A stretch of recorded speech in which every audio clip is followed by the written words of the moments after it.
Et yo les frères, on se retrouve pour une toute nouvelle vidéo et aujourd'hui on va parler d'une pêche que j'affectionne particulièrement, que je viens de découvrir et qui est extrêmement simple. Donc je vais vraiment vous donner les bases pour pouvoir faire cette pêche et capturer ce fameux poisson assez rapidement. Et il ne s'agit pas vraiment de poisson, il s'agit de céphalopodes et en particulier du calamar. Donc je vais vous donner toutes les astuces, comment moi je fais pour pouvoir en prendre très facilement et ça marchera à coup sûr. Alors par rapport à ma situation géographique, moi je pêche actuellement en Bretagne, donc renseignez-vous avant si dans votre région il y en a, mais en général il y en a à peu près partout. C'est très facile d'en faire en Bretagne, notamment dans cette période hivernale, il y en a vraiment beaucoup. Je pense que dans votre région ce sera plus ou moins pareil. Par rapport au matériel, on va faire très simple, pas besoin de matériel vraiment spécifique. Il existe des cannes très spécifiques, mais prenez votre canne à leurre classique, ça ira très bien. Celle-là c'est une Sakura Shukan Neo, donc voilà on me l'a prêtée et elle fait très bien le job. C'est une 735 grammes, donc voilà, elle fait 2 mètres et quelques, 2 mètres 20 et ça fait très bien le taf. À savoir qu'elle est très souple, c'est une action un petit peu régulière, c'est pas une action fast et du coup elle est très souple et ça s'y prête bien. Donc privilégier des cannes très souples, ça va être important pour l'animation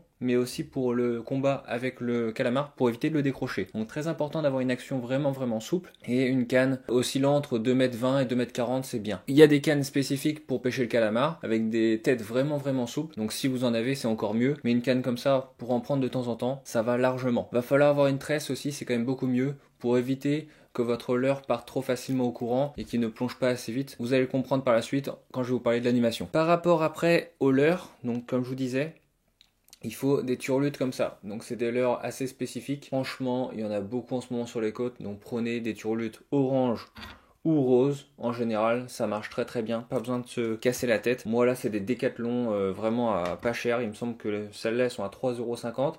Celles-là, elles sont à 6,50 € et elles font très bien le job. Il y a un petit truc à prendre en compte, c'est qu'il existe différents grammages. Je vais vous mettre un petit tableau pour vous expliquer un petit peu avec des énoncés dessus. Là, c'est du 3.0 et ça va être la vitesse à laquelle elle va descendre dans la couche d'eau. Donc plus le chiffre est grand, plus elles vont descendre vite. Donc il faut trouver le juste milieu. Plus il y a du courant, plus il y a du vent, plus il va falloir plomber, sinon elle va pas descendre assez vite. Mais sinon, vraiment, moi je conseille de pêcher de façon quand le temps est calme. Et là, elle va descendre tout doucement, c'est là où ce sera le plus pêchant. De toute façon, je vais vous parler après des animations. En termes de battling, moi je mets du fluorocarbone 30 centièmes. Pour l'instant, ça va très bien. Je pense qu'on peut pêcher un peu plus gros, même ça dérangera pas. Mais voilà ce que je fais. Pour le leurre, il y a deux montages, soit en accroche direct, soit en accroche, on met un petit plomb devant. Donc ça, je l'ai vu et ça a l'air pas mal. Et sinon, on le met en potence. Donc on accroche sur le battling et en bas, on va mettre un plomb. Et là, c'est plutôt pour travailler au fond. Alors moi, ce que je recommande en général, c'est d'accrocher directement sur le leurre et il va descendre tout doucement. Et du coup, c'est là que ce sera le plus pêchant. De toute façon, je vais vous en parler après au niveau de l'animation. Par rapport au spot, moi je recommande les digues. Les digues, c'est extrêmement simple, il y en a partout et c'est très facile. Donc les entrées de port en général, ça marche très bien. Que ce soit à l'intérieur du port ou que ce soit à l'extérieur, suivant les conditions, vous pouvez le faire. Après, si vous pêchez de nuit, les spots où il y a de la lumière, c'est toujours intéressant, vous pouvez y aller, généralement il y en aura. Et sinon, moi je vais souvent sur les pointes rocheuses. Petite pointe rocheuse, petite avancée, et je lance autour et très généralement, ça marche vraiment bien. Il y en a beaucoup, c'est vraiment pas une pêche difficile. Après, vous pouvez vous déplacer jusqu'à les trouver. En termes de moments, alors moi j'avais cru comprendre qu'il fallait pêcher que de nuit, mais en fait j'ai pêché la journée, ça marche très bien aussi. Donc vous pouvez aller la journée ou de nuit.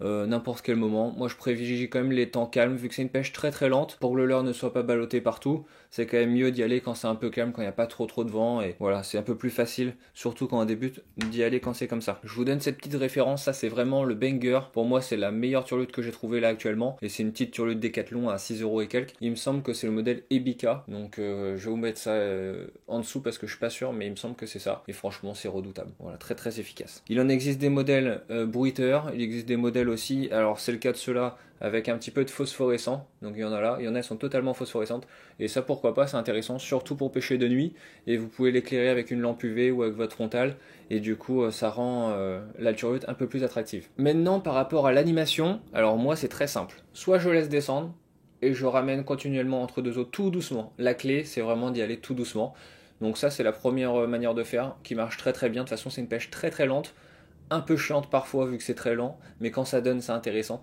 Donc voilà, pêche très lente, on laisse descendre, parfois la descente ça prend, ou sinon on ramène tout doucement. Deuxième option, on laisse descendre et on fait des tirées, on laisse descendre, on fait des tirées, on laisse descendre, ce qui marche très bien aussi. Donc voilà, vous pouvez varier les animations, essayer de passer assez proche du fond, hein, c'est toutes les couches d'eau, le calamar est dans toutes les couches d'eau.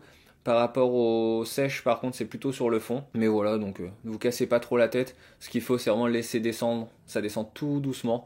Donc vraiment prendre son temps, être patient. C'est vraiment la clé dans cette pêche. Et après, vous allez avoir une touche relativement douce, ça met pas des touches violentes. Et là, je vous déconseille de mettre un trop gros ferrage. On vient tout juste en tension, on règle le frein bien desserré quand même pour que ça ne force pas trop sur les tentacules, sinon vous allez les arracher ou alors elles vont sortir du petit grappin. Donc je vous déconseille de mettre trop de pression, vous desserrez un peu le frein et vous ramenez gentiment, donc il faut y aller vraiment gentiment. Si vous avez une petite épuisette c'est bien, comme ça vous le prenez dans l'eau, sinon vous le droppez. Mais allez-y pas trop fort, sinon vous allez le déchirer. Truc intéressant aussi, c'est que quand j'en prends un, généralement je relance derrière, ça arrive qu'ils suivent à 2 ou 3. Donc comme ça permet de les enchaîner et franchement vous allez réussir très facilement. De toute manière, si vous voulez voir des actions de pêche au calamar, je vous laisse regarder la vidéo que j'ai fait dernièrement et j'ai réussi à en prendre très facilement. Je les ai cuisinés, comme ça vous pourrez faire pareil. Franchement, c'est super simple. Il y a des petites turlutes comme ça coûte 3,50€ à D4. Prenez du rose et du orange.